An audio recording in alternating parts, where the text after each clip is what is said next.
எனக்கு வந்து ரொம்ப கஷ்டமா இருக்கு. அதனால தான் நான் இவ்ளோ விஷயங்கள் வந்து சொல்றேன் அப்படின்னு சொல்லிட்டு, இப்போ வந்து பார்த்தீங்கன்னா, வியானா வந்து வீடியோ வந்து வெளியிட்டிருக்காங்க. ஸோ ஆல்ரெடி வியானா வந்து ஷேர் பண்ண ஒரு போஸ்ட் வந்து பார்த்தீங்கன்னா, செம வைரலா வந்து போச்சு. அந்த ஒரு போஸ்ட்ல அவங்க என்ன சொல்லியிருந்தாங்க அப்படின்னா, நேத்து நடந்த சாண்ட்ரா விஷயம் வந்து இவங்க ரொம்ப பெருசு பண்ணிட்டாங்க அப்படிங்கிற மாரி ஒரு ஸ்டேட்மெண்ட் வந்து குடுத்திருந்தாங்க. அந்த வீட்ல இருக்கிற ஒரு பெர்ஸ்பெக்டிவ். ஸோ அத வந்து ஆதிரே ஆகட்டும், துஷார் ஆகட்டும், இவங்க எல்லாருமே வந்து ஷேர் பண்ணி, அதுக்கு வந்து அக்ரி பண்ணத வந்து பார்க்க முடிஞ்சது.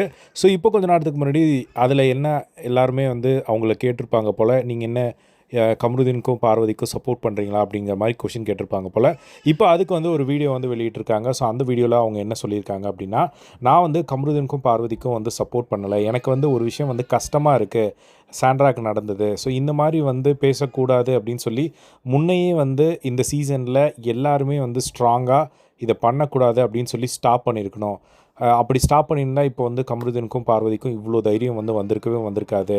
ஸோ தள்ளி விட்டு கீழ வந்து அவங்க விழுந்த விஷயம் உண்மையிலேயே வந்து அது கஷ்டமா தான் இருந்தது.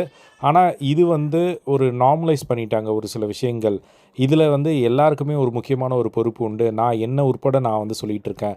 ஸோ பழைய கண்டஸ்டன்ட்ஸ், எக்ஸ் கண்டஸ்டன்ட்ஸ் ஆகட்டும், இப்போ உள்ள இருக்கிற எல்லாருக்குமே வந்து இதில வந்து ஒரு பங்கு இருக்கு. ஸோ முன்னாடியே வந்து ஒரு சின்ன விஷயமா இருக்கும்போதே வந்து அத ஸ்டாப் பண்ணியிருக்கணும். ஸோ இப்போ வர பிக் பாஸ் வந்து எந்த ஒரு எல்லா டாஸ்க்கையும் வந்து இன்ஸ்ட்ரக்ட் பண்ணிக்கிட்டே இருப்பாரு. ஃபன்னா பண்ணுங்க, ஃபன்னா பண்ணுங்க அப்படின்னு சொல்லி. எல்லா டாஸ்க்கையும் ஃபன்னா ஸ்டார்ட் பண்ணி அது வேற மாரி வந்து கொண்டு போய் அது வேற மாரி வந்து முடியும். அண்ட் ஒரு டாஸ்க்ல வந்து ஒருத்தர வச்சு 8 பேர் வந்து புடிச்சாங்க அப்படின்னா, அது எப்படி இருக்கும்? அதை யாராவது எதிர்த்து கேள்வி கேட்டாங்க அப்படின்னா, அத வந்து நார்மலைஸ் பண்ணி விட்டுருவாங்க. அந்த மாரி தான் வந்து இதுக்கு முன்னாடி நெறைய விஷயங்கள வந்து நார்மலைஸ் பண்ணியிருக்காங்க. ஸோ இவ்ளோ தைரியம் வந்து நார்மலைஸ் பண்ணாம இருந்திருந்தா வந்திருக்கவே வந்திருக்காது. இந்த 5 பேரும் அத வந்து அதே தப்ப தான் வந்து பண்ணியிருக்காங்க, இந்த வீட்டுக்குள்ள இருந்தவங்க. ஏன்னா, இப்போ அக்ரெசிவா வந்து இப்போ சாண்ட்ராவ தூக்கி அவங்க ஒரு விஷயம் பண்ணாங்கல்ல. ஆனா, இதே 5 பேர் இதுக்கு முன்னாடி அந்த வீட்ல மத்தவங்கள வந்து வேற மாரி ட்ரீட் பண்ணியிருக்காங்க. எப்படி விளையாடணும் அப்படிங்கிறத பிக் பாஸ் சொல்லிக்கிட்டே இருப்பாங்க. எக்ஸ் கண்டஸ்டன்ட்ஸ் உள்ள இருக்கிறவங்க தான் இதுக்கு காரணம். அதாவது எக்ஸ் கண்டஸ்டன்ட்ஸும் உள்ள இருக்கிறவங்க தான் இதுக்கு முக்கியமான ஒரு காரணம். கேமா விளையாடணும். பட் ஸ்டில் நான் சாண்ட்ராக்காக சேடா ஃபீல் பண்றேன். ஒரு விஷயம் வந்து இந்த சீசன்ல சின்னதா இருக்கவே வந்து ஸ்டாப் பண்றத வந்து தவறிட்டாங்க.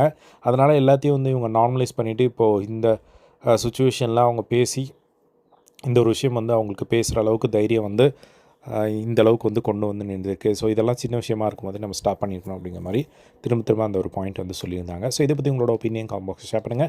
இதே மாரி எல்லா பிக் பாஸ் லைவ் அப்டேட் தெரிஞ்சுக்க நம்மளோட சேனலை சப்ஸ்கிரைப் பண்ணி சப்போர்ட் பண்ணுங்க. தேங்க்ஸ் ஃபார் வாட்சிங். பை.